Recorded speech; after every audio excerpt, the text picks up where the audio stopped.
I sent in my close associate, family therapist, Dr. Tara Fields, to help them get straight to the heart of this conflict. If you're willing to feel these feelings, then your life's going to get better in the long run.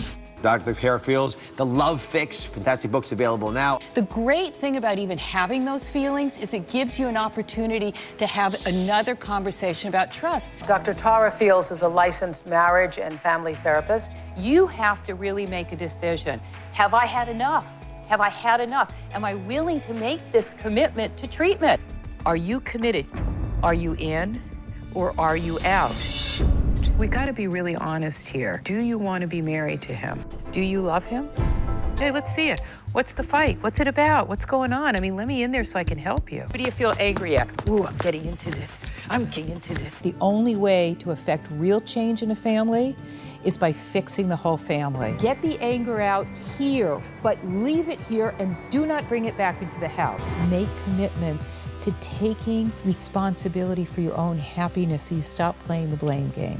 If I had a patient who said, you know, we're having sex in front of our kid, I would call Child Protective Services and say, I have to make a report of sexual abuse. Medical marijuana can be abused, and that's the problem. She just doesn't want to get high and hang out and eat Twinkies. She's saying, this is going to relieve my pain. Most humans, we are a socially monogamous primate. That doesn't mean we're sexually monogamous. Okay, but if a husband is really wanting to repair his relationship from an affair, and he says, it's not my fault. My genes made me do it. Well, that's like throwing, wait a minute. That's like throwing gasoline on a fire. And as Dr. Oz knows, we could have a genetic predisposition to high cholesterol and to diabetes. That doesn't mean that we should go stuff our faces with cheeseburgers. What if I went on one of those websites to look up my husband and I found my best friend's husband on there? What do I do then?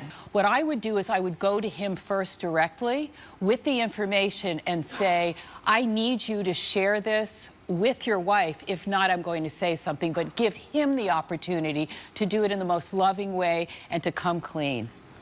Oh, and then it gets you out of being the bad guy, too. Here's what I see. You have to decide, are you willing from this moment on just to let it go?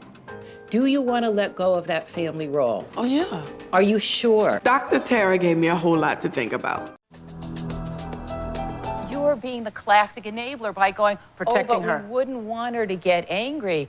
Gee, a little anger compared to the children that are saying, I want a mommy that I can nurture and nurture back here. You have to fire yourself from your role because he loves her, and we live in a society where if somebody's hurting, it's like, okay, let me take the pain away, and we don't realize it makes it bigger in the long run. Yeah. Is fantasizing about your ex considered cheating? What's important is how often you're doing that. If it's occasionally, it's no big deal, but what it says is, maybe I need to start shaking things up in my relationship. It's a red flag. If it's happening all the time, and if you start going down that slippery slope of, maybe a little email won't hurt, right?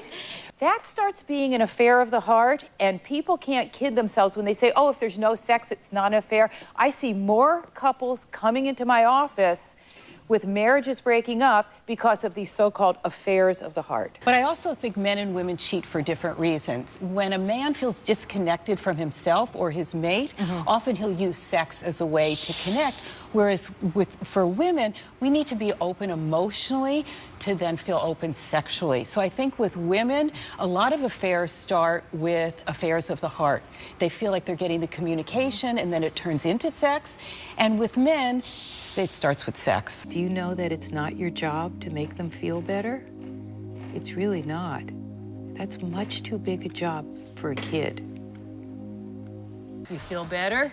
You sure? Is it all out? One more. Okay.